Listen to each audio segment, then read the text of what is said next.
Popplio Community Day comes this weekend to round out the Alola Starter's Calm Days, and this is set to be the most exciting yet.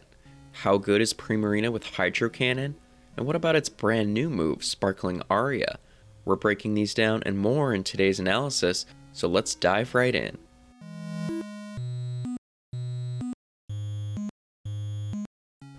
Welcome back everyone.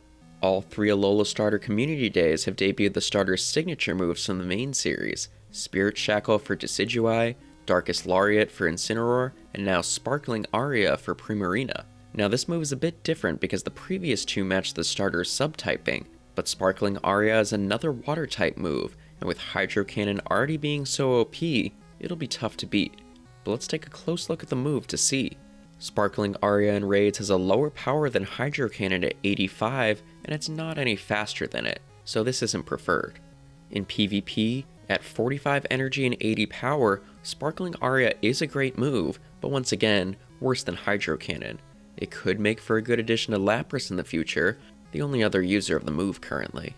So the signature move is a dud, but that's okay because Hydro Cannon will still be huge for Primarina. In raids, Hydro Cannon obviously needs no introduction. A powerful 2-bar water type move with amazing speed. It's why all the previous water starters became viable attackers in the first place. Primarina though is the best one yet, aside from Megas and Shadows of course. Before, Greninja sported the highest attack stat among water starters at 223, though being pretty glassy.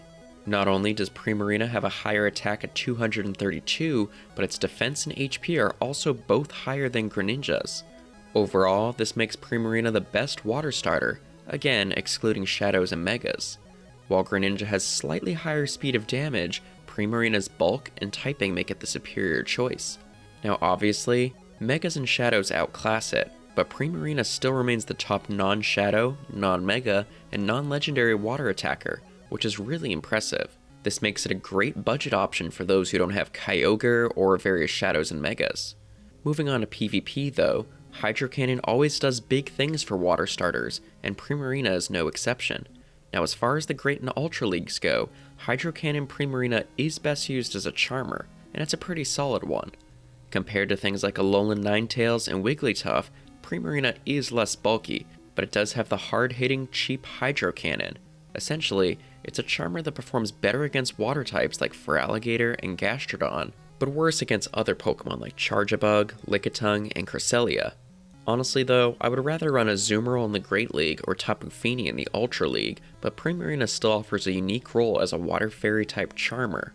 Moving up to the Master League though, and this is where Primarina truly shines. Here, you can absolutely use it effectively as a charmer, but I would advocate for Waterfall as well. Water Fairy is a fantastic defensive typing, so Primarina will do well against most dragons anyway, but Waterfall gives it a bit more energy gain to lean into its charged moves, specifically letting it run the more expensive but overall stronger Moonblast.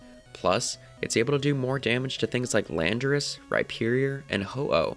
It has its own unique set of wins with either fast move, and the same can be said in Master Premier, where Waterfall gives an advantage against Excadrill and Rhyperior, whereas Charm makes it more effective against Goodra, Feraligatr, and Florges.